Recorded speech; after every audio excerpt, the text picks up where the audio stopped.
उत्तराखंड सरकार ने प्रदेश में अखरोट की खेती को बढ़ावा देने के लिए 6000 फीट से ऊपर के लगभग 200 वन पंचायतों में अखरोट की पौधरोपण और बड़ी बड़ी वॉलनट प्लांट्स की नर्सरी तैयार की है।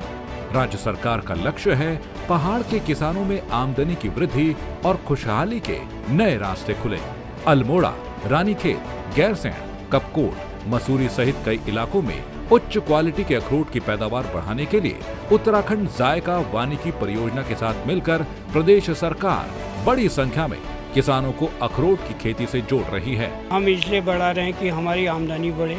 अगर ऐसी उम्मीद है कि जल्दी फल आ जाएगा, 5 साल या 3 साल जब भी आएगा, तो उससे हमारी आमदनी बढ़ने का स्रोत है। प्रदेश सरकार की दूरदर्शी सोच का नतीजा है कि अब तक प्रदेश में रिकॉर्ड संख्या में बेहतरीन पौधों की नर्सरी तैयार की जा रही है। सिंचाई के लिए जल स्रोतों को तैयार किया जा रहा है और महिलाओं को खास तौर पर अखरोट के पौध के रोपण और रखरखाव की ट्रेनिंग दी जा रही है। प्रदेश में 4000 किसान 26,000 से ज्यादा पौधों के जरिए आज वॉलनट फार्मिंग कर रहे हैं। अखरोट उत्पादन के क्षेत्र में उत्तराखंड को नंबर 1 बनाने और किसानों की आमदनी में बढ़ोतरी कर उन्हें समृद्ध बनाने की दिशा में आगे बढ़ रही है उत्तराखंड सरकार। धामी सरकार का यही प्रयास किसानों का हो चहुमुखी विकास। उत्तराखंड की ग्रामीण महिलाएं आज पशुपालन और डेयरी उत्पादन से जुड़कर न सिर्फ खुद को आत्मनिर्भर बना रही हैं, बल्कि प्रदेश के विकास में भी बढ़ चढ़कर भागीदारी निभा रही है। उत्तराखंड सरकार और जायका वानिकी परियोजना ने ग्रामीण महिलाओं को डेयरी उद्योग से जोड़ने के लिए पहाड़ों में जगह जगह मिल्क कलेक्शन सेंटर खोले हैं, जहां दुग्ध व्यवसायी महिलाएं अब आसानी से दूध बेचकर अपनी आमदनी बढ़ा रही हैं। जब से यहाँ पर डेयरी खुली है तब से उन्हें यहाँ पर काफी समय की बचत भी मिलती है और यहाँ पर दूध के जो रेट है वो भी अच्छे दिए जा रहे हैं। उत्तराखंड सरकार के कुशल मार्गदर्शन में महिलाएं स्थानीय रोजगार को अपनाते हुए मिल्क प्रोडक्ट्स और कई उत्पाद तैयार कर रही हैं। पशुपालन, पहाड़ी अनाजों की खेती के साथ साथ अब डेयरी और दुग्ध उत्पादों से भी महिलाओं ने अपनी पहचान बनाई है। महिला सशक्तिकरण और स्वरोजगार का बेहतरीन उदाहरण बनी पहाड़ की महिलाएं कोरोना काल के बाद अपने लक्ष्य की ओर बढ़ते हुए मिल्क कलेक्शन सेंटर के सहयोग से पशुपालकों की आमदनी बढ़ाने में भी शानदार भूमिका निभा रही हैं। संतुष्टि, आत्मविश्वास और आत्मनिर्भरता की ये मुस्कुराती तस्वीरें पहचान बन रही है उत्तराखंड सरकार की कामयाबी की। उत्तराखंड सरकार के संग नारी सशक्तिकरण के बढ़ते कदम।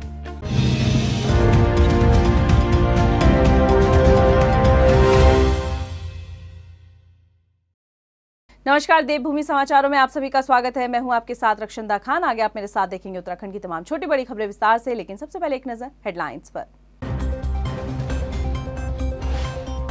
देश की रक्षा के लिए तैयार हुए 387 युवा जाबाज। देहरादून आईएमए में सादगी के साथ हुई जाबाजों की पासिंग आउट परेड। उत्तराखंड के 43 युवा भारतीय सेना में हुए शामिल। उत्तराखंड विधानसभा के शीतकालीन सत्र का आज तीसरा और आखिरी दिन सदन की कार्रवाई शुरू। सत्र में कई मुद्दों पर होगी चर्चा।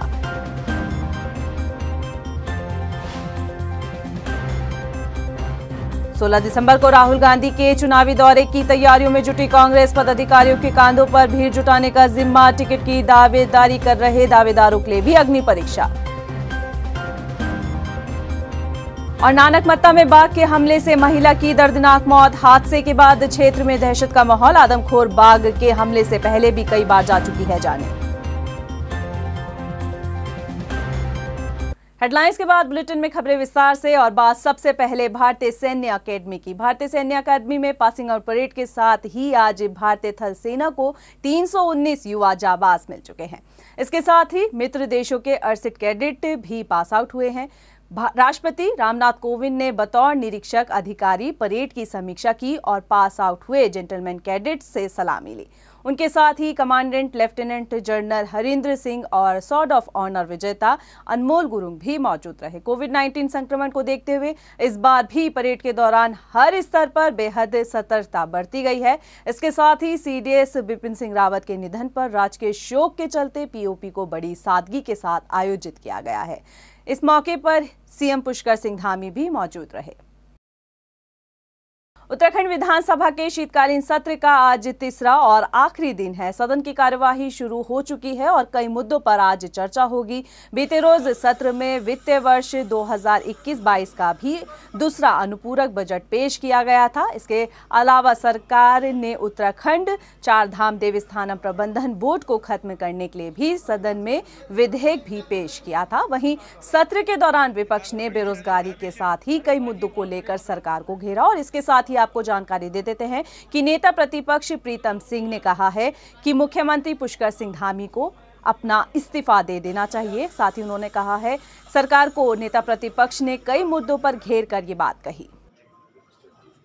जो आरोप जो है विपक्ष सरकार पे लगा रहा है, सरकार उसकी पुष्टि करने का काम कर रही है। जिस पीआरओ को आज मुख्यमंत्री जी ने हटाया है, उन्होंने अपने पत्र में स्पष्ट उल्लेख किया है कि मुख्यमंत्री जी के मौखिक आदेशों के अनुपालन में मैं ये पत्र लिख रहा हूँ। जब मुख्यमंत्री जी मौखिक आदेश दे रहे हैं तो पीआरओ तो उसका पालन करेगा ही करेगा। अगर सरकार में जरा सी नैतिकता है तो सरकार इस्तीफा दे, मुख्यमंत्री इस्तीफा दे।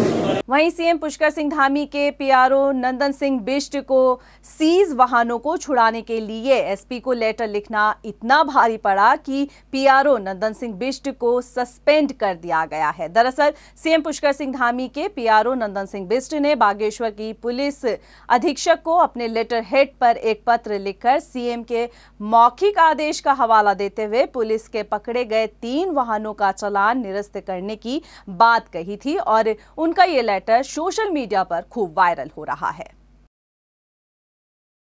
उधम सिंह नगर के नानकमत्ता में खेत में काम कर रही महिला पर बाघ ने हमला कर दिया और घायल की मौके पर ही मौत हो गई। वहीं इस हादसे से क्षेत्र में दहशत का माहौल बना हुआ है। मौके पर पहुंची वन विभाग और पुलिस टीम ने कार्रवाई करते हुए मृतक के शव को कब्जे में लेकर उसको पोस्टमार्टम के लिए भेज दिया है। यहाँ लामाखेड़ में एक घटना घटी है जिसको मैं तो ये कहूँगा कि आदमखोर ये बाघ है।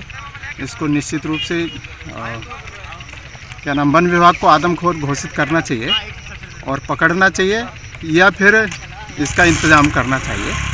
और हम डीएफओ साहब से भी बात करेंगे और जो यहाँ वन विभाग के जो मंत्री हैं उनसे भी बात करेंगे। उत्तराखंड विधानसभा शीतकालीन सत्र के दूसरे दिन प्रदेश सरकार ने वित्तीय वर्ष 2021-22 का दूसरा अनुपूरक बजट पेश कर दिया है। सदन की पटल पर 1353 करोड़ का अनुपूरक बजट रखा गया। तो आइए आपको ग्राफिक्स के जरिए समझाते हैं बजट क्या खास है। आपदा राहत निधि के अंतर्गत एसडीआरएफ के लिए 668.36 करोड़ का प्रावधान किया गया। पर्यावरण निदेशालय के अंतर्गत अन्य विभागीय व्यय और सब्सिडी के लिए 10 करोड़ का प्रावधान। महिला सशक्तिकरण एवं बाल विकास के अंतर्गत नंदा गौरा योजना के लिए 80 करोड़ का प्रावधान किया गया। ग्राम्य विकास में प्रधानमंत्री ग्राम सड़क योजना अंतर्गत निर्मित सड़कों की मरम्मत के लिए 50 करोड़ का प्रावधान। लोक निर्माण विभाग के अंतर्गत प्रदेश के मार्गों पुलिया के अनुसंरक्षण के लिए 50 करोड़ का प्रावधान किया गया। लोक निर्माण विभाग के अंतर्गत राज्य सेक्टर में निर्माण के लिए 100 करोड़ का प्रावधान किया गया।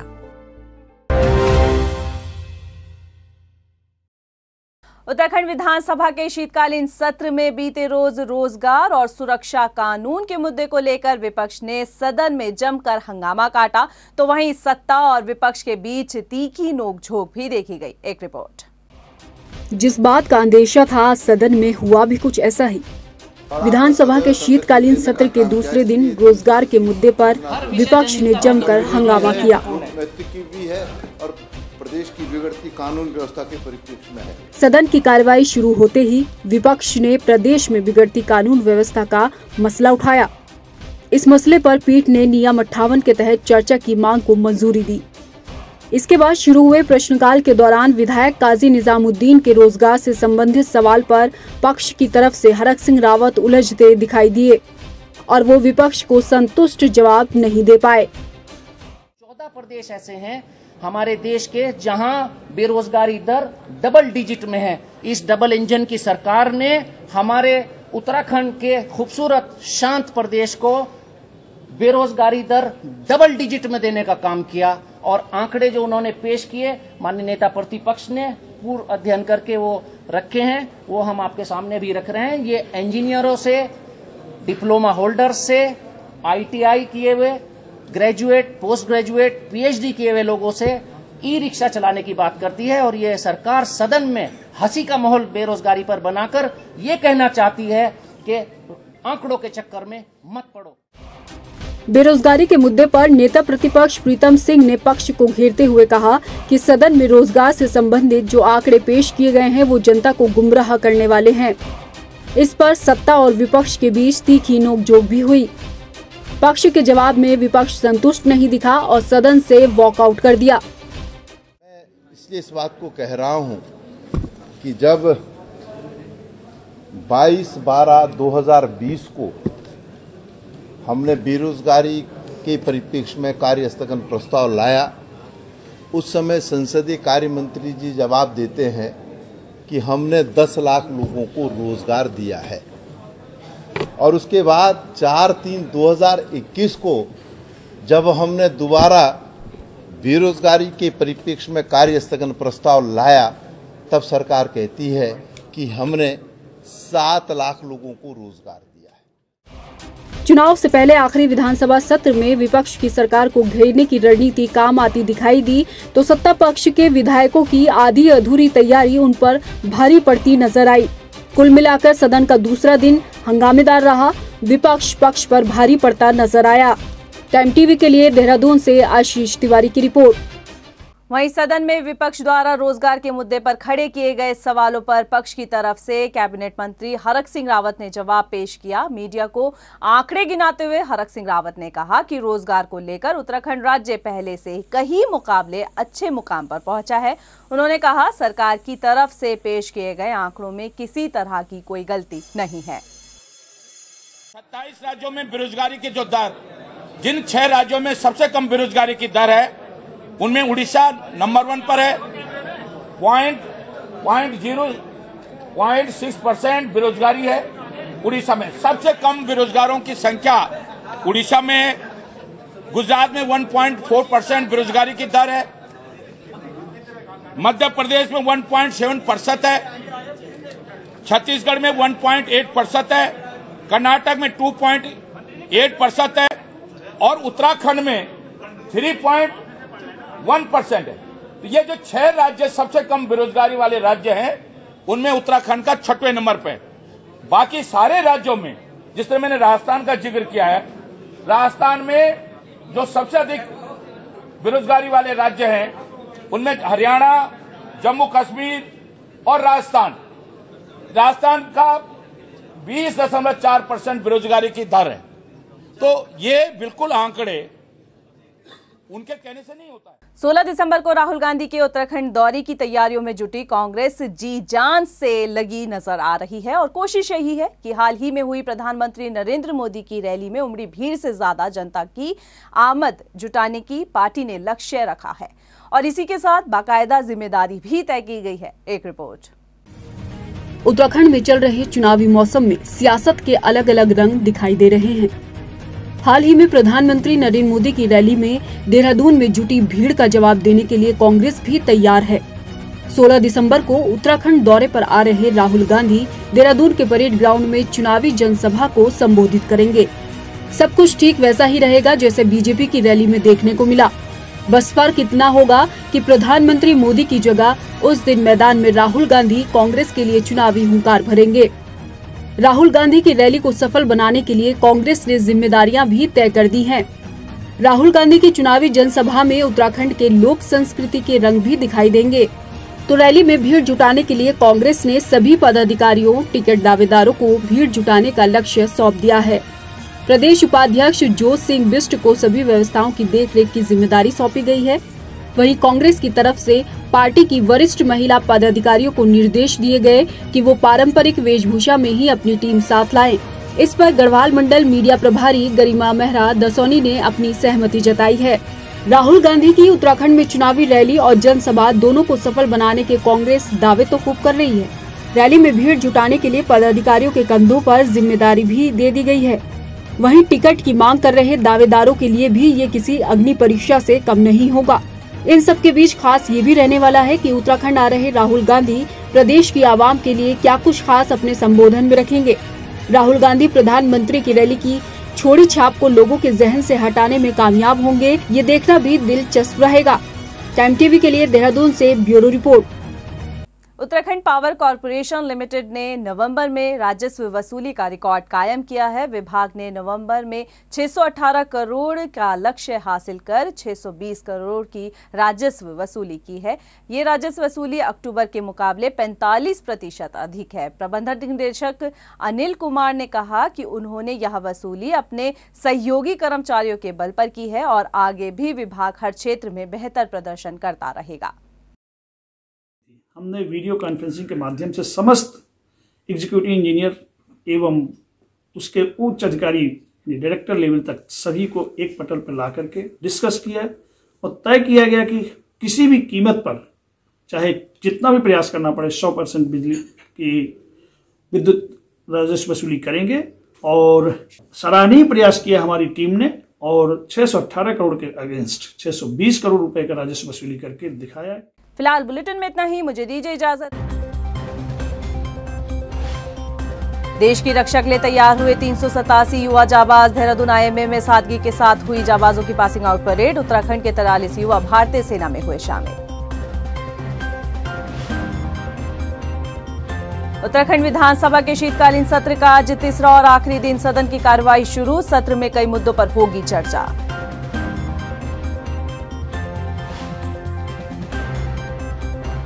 सोलह दिसंबर को राहुल गांधी के चुनावी दौरे की तैयारियों में जुटी कांग्रेस। पदाधिकारियों के कांधों पर भीड़ जुटाने का जिम्मा। टिकट की दावेदारी कर रहे दावेदारों के लिए भी अग्नि परीक्षा। और नानकमत्ता में बाघ के हमले से महिला की दर्दनाक मौत। हादसे के बाद क्षेत्र में दहशत का माहौल। आदमखोर बाघ के हमले से पहले भी कई बार जा चुकी है जाने।